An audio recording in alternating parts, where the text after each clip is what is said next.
thermostat back in. I'll put a new one. I've got a new one here. This was the old one. There's probably nothing wrong with it. I haven't tested it.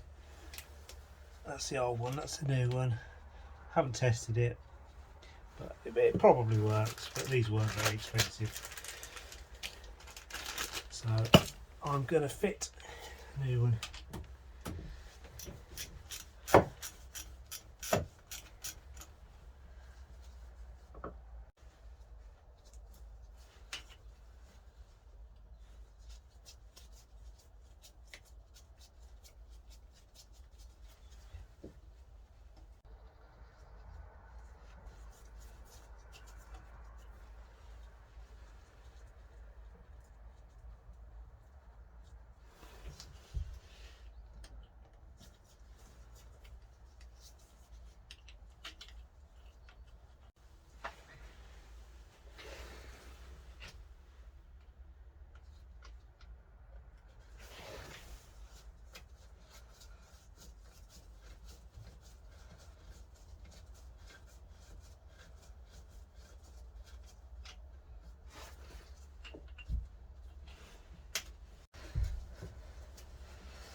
Oh God, I don't know if you can see in there.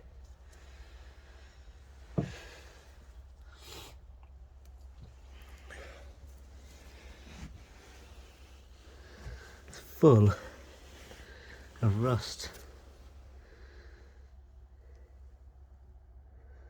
I'm going to have to do some flushing out, I think.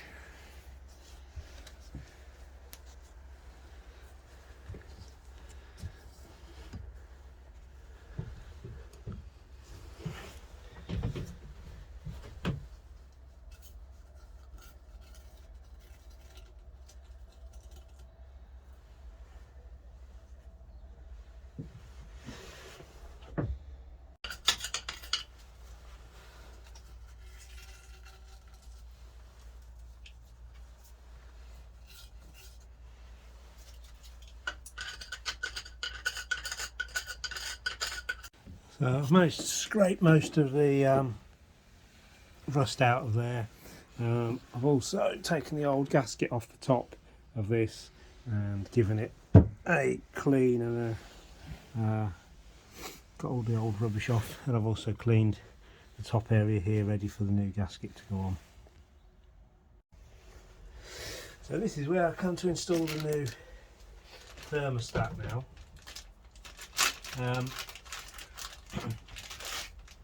They only go one way round. Unfortunately, on this one, I don't know which way round that is. I think it's this way. It seems to fit better that way than it does that way.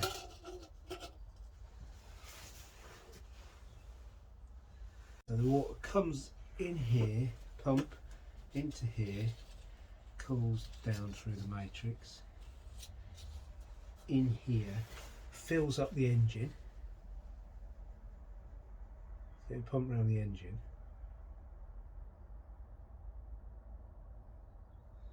then when that's full up, goes in here and goes out there. So it needs to go that way around, doesn't it? So the engine water will be underneath there, and then that'll open. Got it. Okay.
So that's the thermostat put back in.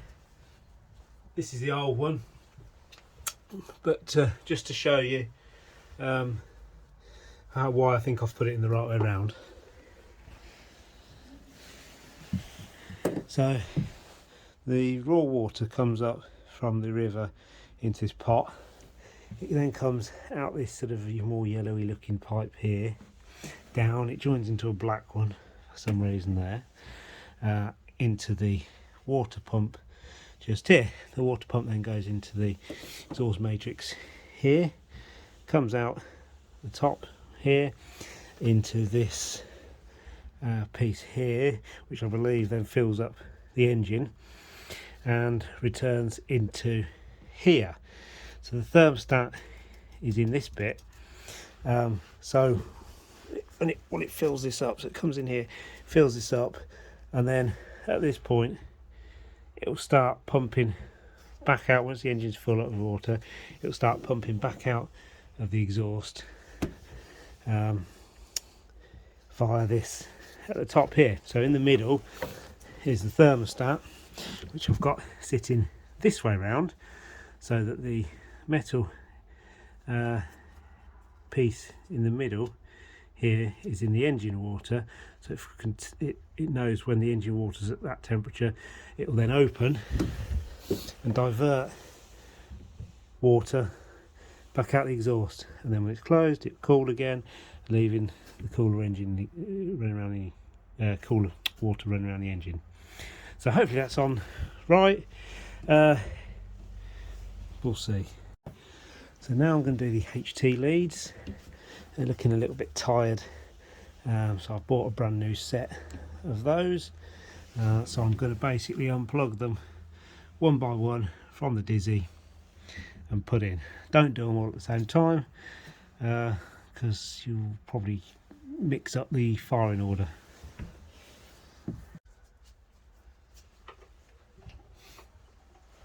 Shortest.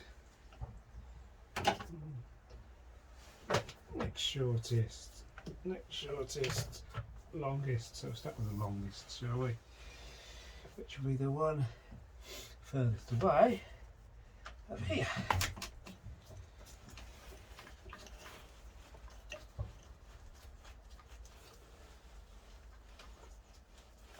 For some reason this one goes all the way around the back of the engine here. It's actually tangled up behind the engine.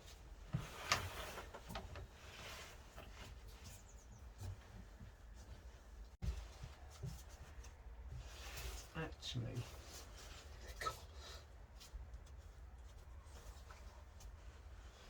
found its way right under the carb. I wonder if they trapped this there by accident when they changed the carb. Brilliant.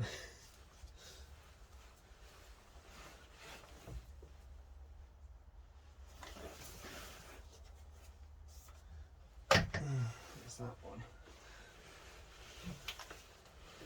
I might actually have to cut this one off to get it.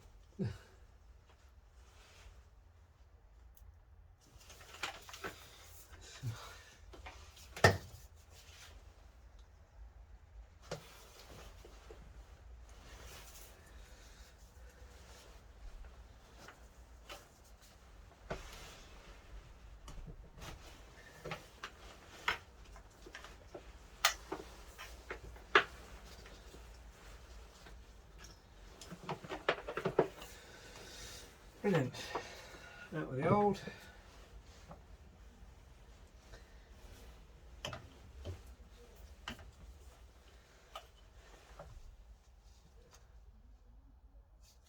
Let's thread this through a little nicer, shall we?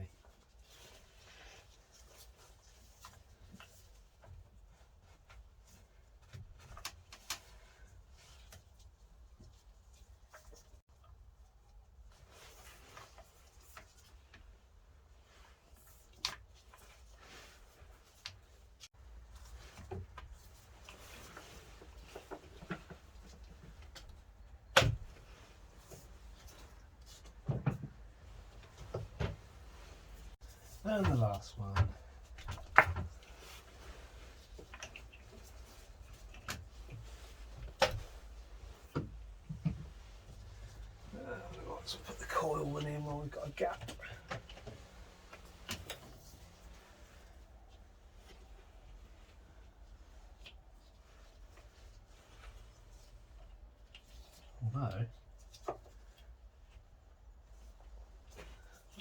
coil one's long enough.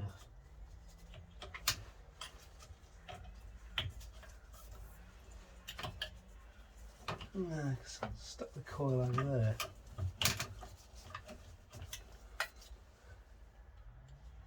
There was a pack that came with this.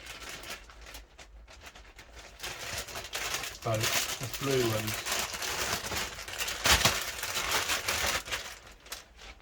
So I may well just temporarily use the coil one off this.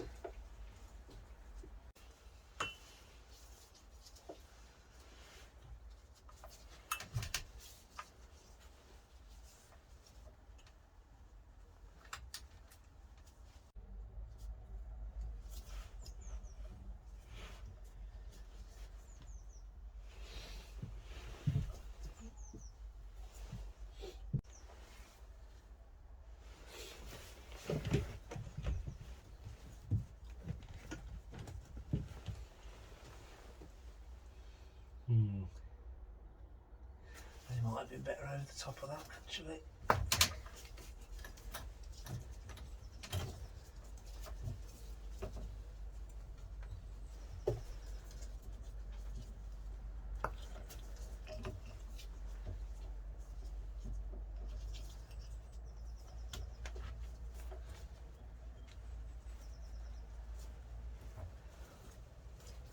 It's a bit better.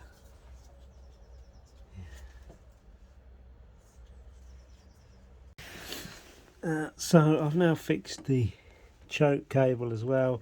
If I just put in a little nut on there, I think the thread is worn a bit in this.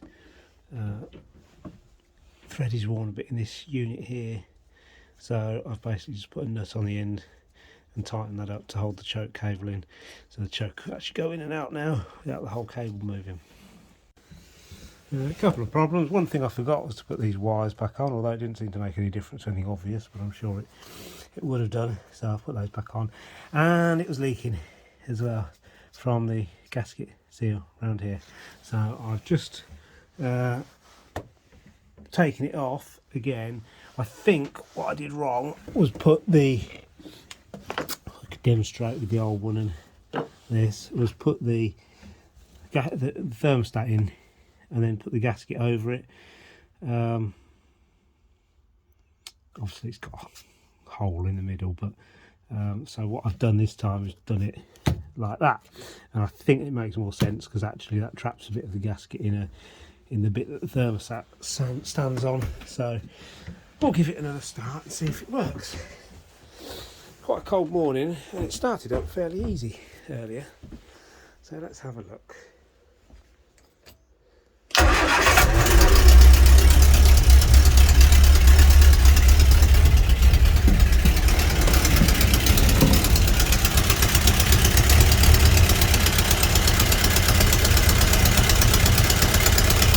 Still leaking a little bit. I think it's just from this pipe down here. So we'll try again. There we are, so got the leak, tightened the clamps up, and there was one there as well which I've tightened up. And yeah, it's all good, so I'm going to let it warm up now and see what it does. So it's warming up slowly, so the temperature gauge does work. Obviously just because it didn't have the thermostat in before, it was just running extremely cold all the time. So I'll just wait till it gets up to temperature and we'll see how it goes. That looks to be about as warm as it's getting. I've given it a few revs and left it at high revs for a few minutes, and it actually got colder, probably I guess because it's pushing more water through. I've dropped it down, it's gone up to, it's just touching about 70 now according to that gauge. Don't know whether that gauge is actually correct or not. I'll give it a few more minutes. Okay, so I left it for a few more minutes and it didn't get any higher than 70, so reasonably happy with that. Gonna obviously have to take it out and do a bit of a test, a bit more testing on it, but yeah, so thermostat change successful. It starts it's warm at the moment. It starts quite well when it's warm, so its temperature's gone up a little bit, obviously, because it's standing now. It starts again straight away, no problems. Obviously temperature going down a bit, the water's circulating now, and it sort of holds about there really. So yeah, I'm happy with that. One of the next jobs will be the exhaust gasket. As you can see the mist in here. When it's on idle, it leaks fumes from the engine. If you put a bit of revs on it, it doesn't do it, or doesn't do it as much. But yeah, that's going to be next on the list.